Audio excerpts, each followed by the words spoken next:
নমস্কাৰ সমূহ অসমবাসী ৰাইজক ভোগালী বিহুৰ ওলগ জনাইছোঁ। আপোনাৰ লগত পৰিয়ালৰ প্ৰতিগৰাকী সদস্যলৈ ভোগালী বিহুৰ আন্তৰিক শুভেচ্ছা আৰু শুভকামনা জনালোঁ। আগন্তুক দিনবোৰ ভোগালী বিহুৱে সকলোৰে জীৱনলৈ সুখ সমৃদ্ধি কঢ়িয়াই আনক।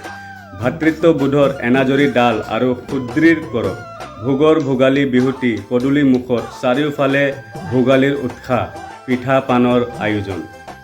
কিন্তু এই আনন্দৰ মাজতো বুকুৰ কোনোবা এটা কোণত তীব্ৰ বিষাদ। জুবিন দা, আপোনাৰ স্মৃতি বুকুত লৈয়ে এইবাৰ বিহুটি পাতিব ওলাইছোঁ। কেৱল ভোগ বিলাস নহয়, আমাক ন্যায় লাগে। ন্যায় নোপোৱালৈকে এই যুঁজ চলি থাকিব। জয় জুবিন দা, জয় আই অসম। মিছ ইউ জুবিন দা, লাভ ইউ। ধন্যবাদ।